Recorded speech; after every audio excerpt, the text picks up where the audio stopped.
سلمان بخاری کی کتاب درنگا سے ان کی کہانی۔ جدیدیت۔ کسی گاؤں میں خاور نامی لڑکا رہا کرتا تھا۔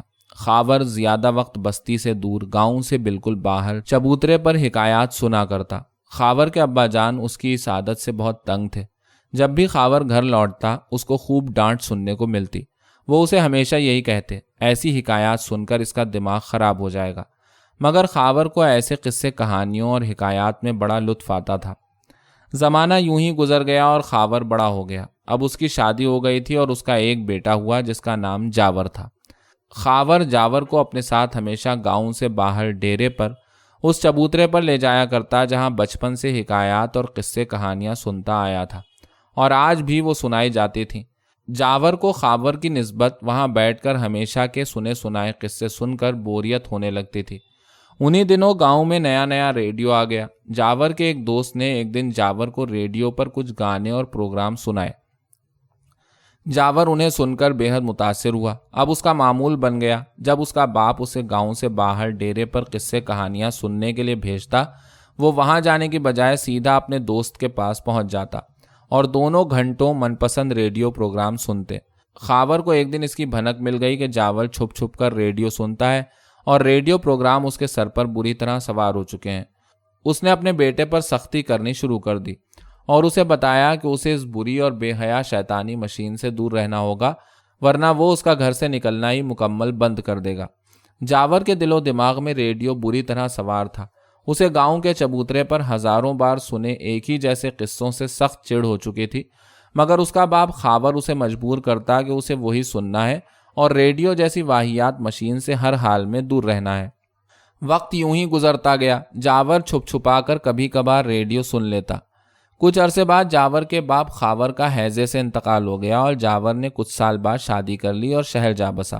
جاور کے ایک بیٹا پیدا ہوا، دلاور۔ جاور نے گھر میں ریڈیو لا رکھا تھا جس پر وہ دن بھر دلچسپ ٹرانسمیشن سنتا، اور اس میں جب بچوں کے اور دینی پروگرام آتے وہ بڑے شوق سے اپنے بیٹے کو سناتا۔ انہی دنوں دلاور کے ایک دوست کے ابا اسٹیج آرٹسٹ تھے۔ ایک دن دلاور اپنے دوست کے ساتھ اسٹیج ڈرامہ دیکھنے گیا۔ اسے وہ اسٹیج ڈرامہ بہت بھلا لگا۔ اب جب بھی اس کے دوست کے ابا کا کوئی ڈرامہ تھیٹر میں چلتا، دلاور ضرور دیکھنے جاتا۔ اسے لاؤڈ اسپیکر پر اداکاروں کی آوازیں اور فنکاری بہت بھلی لگتی۔ 3-4 بار دیکھنے سے ہی دلاور اس تھیٹر کا دیوانہ بن گیا تھا۔ اس کے باپ کو جب اپنے بیٹے کی اس نئی سرگرمی کا پتہ لگا تو اسے بہت دکھ ہوا۔ اس نے اسے سمجھایا کہ یہ لاؤڈ اسپیکر اور یہ تھیٹر شیطانی کام ہے، اسے ان سے دور رہنا ہوگا۔ وہ گھر پر آرام سے ریڈیو سنا کرے جس پر بے انتہا اچھے اور معلوماتی پروگرام آتے ہیں، وہ انہیں سنے تو اس کا علم یقیناً بڑھے گا۔ اس نے دلاور کو بتایا کہ وہ اس فضول عادت میں پڑھ کر اپنی زندگی خراب کر رہا ہے، مگر تھیٹر دلاور کے دل و دماغ میں بری طرح سوار ہو چکا تھا۔ وہ ہر وقت اسی کے خواب دیکھتا۔ جاور اسے بہت سمجھاتا مگر اس پر کوئی اثر نہ ہوتا۔ وقت یوں ہی گزرتا گیا۔ کچھ عرصے بعد دلاور کا باپ جاور ٹی بی کے مرض سے چل بسا۔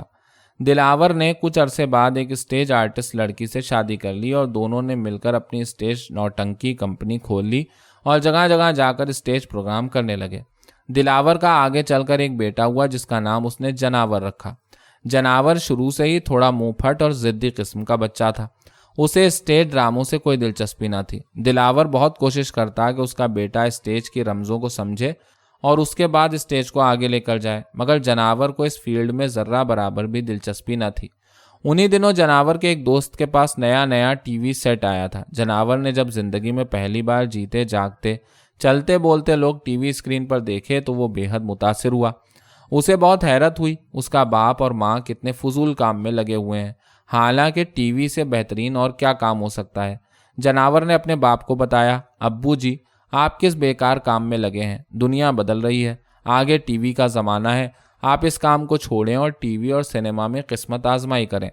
اس کے باپ نے اسے سمجھایا، بیٹے جناور، ٹی وی سینما اوپر والے کا عذاب ہے، ان سے دور رہو، ان کے کبھی قریب بھی نہ پھٹکو۔ جناور اپنے باپ کی بات پر کھلکھلا کر ہنسا۔ زمانہ یوں ہی گزرتا گیا۔ دلاور کو ایک دن دل کا دورہ پڑا جس سے وہ جانبر نہ ہو سکا۔ جناور نے بھی کچھ عرصے بعد ایک لڑکی کے ساتھ ایک فلیٹ میں رہنا شروع کر دیا جہاں انہوں نے ایک 20 انچ کا ٹی وی سیٹ بھی لا کے رکھا۔ دونوں زیادہ وقت ٹی وی دیکھتے رہتے۔ اس دوران ان کے ہاں ایک بیٹی پیدا ہوئی، دلاری۔ بیٹی کی پیدائش کے بعد دونوں نے شادی کر لی۔ جناور اپنی چھوٹی سی بیٹی کو سارا وقت ٹی وی کے پروگرام دکھاتا رہتا، جنہیں دیکھ دیکھ کر دلاری آہستہ آہستہ بڑی ہو رہی تھی، مگر وہ ایک ہی جیسے پروگرام دیکھ دیکھ کر تنگ آ گئی تھی۔ ایک دن کہنے لگی، پاپا آپ یہ کیا بور چینل ہر وقت دکھاتے رہتے ہیں، ہر وقت ایک جیسی باتیں کرتے رہتے ہیں۔ ان ڈراموں میں اوپر سے اس فضول بڑے سے ڈبے میں ایک ہی جیسے اشتہار بھی چلتے ہیں، ایک ہی جیسے ایکٹر اور ایکٹریسز ہیں، مجھے نہیں دیکھنا یہ سب۔ جناور کو بڑی حیرت ہوئی، اتنا اچھا ٹی وی سیٹ، اتنے اچھے سب ٹی وی ڈرامے اور پروگرام ہیں، پھر بھی دلاری کو پسند نہیں آ رہے۔ جناور نے کہا، گڑیا بیٹی یہ بہت ہی اچھے ڈرامے ہیں، تم انہیں باقاعدگی سے دیکھا کرو۔ دور بدل رہا تھا، دلاری کی ایک سہیلی کے پاس نئی نئی کیبل لگی تھی جس پر دور دیسوں کے دلچسپ پروگرام آتے تھے۔ دلاری نے جب وہ دلچسپ پروگرام، ڈرامے، اشتہار وغیرہ دیکھے تو اس کی تو جیسے دنیا ہی بدل گئی۔ گھر آتے ہی اپنی ماں اور باپ سے کہا، یہ آپ کیا فرسودہ ایک ہی چینل دیکھ دیکھ کر اپنا وقت خراب کر رہے ہیں، کیبل لگوائیں کیبل۔ کیبل؟ جناور نے غصے سے کہا، کہاں سے پتہ لگا تمہیں اس بے حیا چیز کا؟ بے حیا چیز؟ دلاری نے روحانسی آواز میں پوچھا۔ ہاں بیٹی، کیبل پر فحش اور بیہودہ پروگرام آتے ہیں جو انتہائی برے اور اخلاق باختہ ہوتے ہیں، مگر میں تو بہت ہی اچھے اور معیاری پروگرام دیکھ کر آئی ہوں پاپا۔ دلاری نے کہا، کیا تم کیبل دیکھ کر آ رہی ہو؟ خبردار جو آئندہ گھر سے باہر کبھی قدم بھی نکالا۔ جناور نے غصے سے کہا۔ دلاری اس واقعے کے بعد بس اب کبھی کبھار چپکے سے اپنی سہیلی کے پاس اپنے من پسند پروگرام دیکھ لیا کرتی۔ وقت یوں ہی گزرتا گیا۔ دلاری کا باپ جناور کثرت سگریٹ نوشی سے کینسر کے مرض میں مبتلا ہو گیا اور ایک روز اسی بیماری کے ہاتھوں مر گیا۔ کچھ سال بعد دلاری کی بھی شادی ہو گئی۔ اس نے سب سے پہلے گھر میں کیبل لگوائی اور اس پر سارا دن اپنے من پسند ڈرامے، کوکنگ کلاسز اور چترہار دیکھنے لگی۔ کچھ عرصے بعد دلاری کے یہاں ایک بیٹا پیدا ہوا جس کا نام اس نے نئے دور کے حساب سے وائی فائی رکھا۔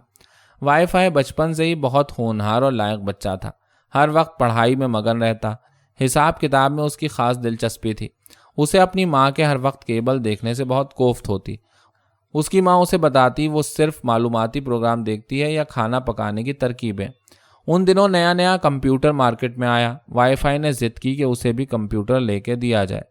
دلاری اور اس کے میاں نے بیٹے کو سمجھایا کہ حساب کتاب کے لیے رجسٹر بہی کھاتے بہترین ہیں، اس فضول مشین کو لے کر صرف روپوں کا نقصان ہوگا، مگر وائی فائی بضد رہا کہ اسے کسی بھی حال میں کمپیوٹر لینا ہے۔ اس کے باپ نے اپنی انا کا مسئلہ بنا لیا اور اڑ گیا کہ نہیں لے کے دوں گا، نہیں لے کے دوں گا یہ فضول چیز، جب رجسٹر ہے، قلم ہے تو اس کا کیا کام۔ وائی فائی نے اپنے والدین کو سمجھایا اور بولا، ممی ڈیڈی آپ پرانے خیالات کے ہیں جو صرف ٹی وی اور کیبل کو ہی سب کچھ سمجھ بیٹھے ہیں، دنیا میں اب کمپیوٹر کی قدر ہے۔ مگر اس کے والدین ٹس سے مس نہ ہوئے۔ وائی فائی نے بھی غصے میں گھر چھوڑ دیا اور کچھ عرصے بعد پردیس چلا گیا۔ وہاں اسے کمپیوٹر کی فیلڈ میں اچھی نوکری مل گئی۔ زمانہ گزرتا گیا، وائی فائی نے وہیں شادی کر لی جس سے اس کا ایک بیٹا پیدا ہوا، ون جی بہت ہی ذہین تھا۔ چھوٹی عمر میں اس نے کمپیوٹر میں مہارت حاصل کر لی اور سارا دن کمپیوٹر پر مختلف پروگرام بناتا رہتا۔ وہ اپنے بیٹے کی کارکردگی سے بہت خوش تھا، مگر ایک دن اچانک ون جی اسکول سے گھر آیا اور ضد کرنے لگا کہ اسے اسمارٹ فون خرید کے دیا جائے۔ وائی فائی نے اسے بہتیرا سمجھایا کہ کمپیوٹر کے ہوتے ہوئے اس فضول چیز کی کیا ضرورت ہے، مگر وائی فائی کے دل و دماغ میں موبائل فون کا بھوت سوار تھا۔ اس نے اپنی ماں سے کہا، موم تم ڈیڈ سے کہو، ڈیڈ کا تو شاید دماغ چل گیا ہے، بغیر اسمارٹ فون کے میں اسکول جاتا اچھا لگوں گا، تم خود بتاؤ۔ اس کی ضد کے آگے اسے اسمارٹ فون لے کے دے دیا گیا، مگر اب وہ سارا دن اس پر جھکا رہتا اور کوئی کام نہ کرتا۔ وقت یوں ہی گزرتا گیا۔ وائی فائی نے ایک دن کسی کاروباری پریشانی سے تنگ آ کر خودکشی کر لی۔ کچھ عرصے بعد ون جی نے 2G نامی لڑکی سے شادی کر لی اور ان کے یہاں ایک بیٹا پیدا ہوا جس کا انہوں نے 3G نام رکھا۔ 3G بہت تیز ترار بچہ تھا۔ اس کی 5ویں سالگرہ پر اسے نیا اسمارٹ فون تحفے میں ملا۔ وہ اس پر ہر وقت ٹک ٹاک اور دوسری ایپس استعمال کرتا رہتا۔ زمانہ آگے بڑھتا گیا۔ ون جی نے 3G کی شادی اپنی زندگی میں ہی 4G نامی لڑکی سے کروا دی، مگر چند سال گزرنے پر بھی جب اس کی کوئی اولاد نہ ہوئی تو ایک دن 3G نے اپنا طبی معائنہ کروایا۔ پتہ لگا کہ وہ کبھی باپ نہیں بن سکتا اور اس کا واحد حل یہی ہے کہ وہ کوئی بچہ گود لے لیں، مگر 3G کی بیوی 4G نہیں مان رہی تھی۔ دونوں میں اس بات پر طلاق ہو گئی۔ اس کی بیوی نے ایک کتا 5G پال لیا اور 3G نے بھی ایک 5th جنریشن پائی جان نامی روبوٹ خرید لیا۔ زمانے گزرتے گئے، پائی جان روبوٹ کو 3G کے زندگی گزارنے کے سست طریقوں سے کچھ اختلاف ہونے لگے تھے۔ ایک دن پائی جان روبوٹ نے سوئے ہوئے 3G کے منہ پر تکیہ رکھ کر اسے قتل کر دیا، اور اس طرح یہ پوری کہانی ہمیشہ ہمیشہ کے لیے ختم ہو گئی اور دوسری پائی جان روبوٹ کی زندگی کہانی کی ابتدا ہو گئی۔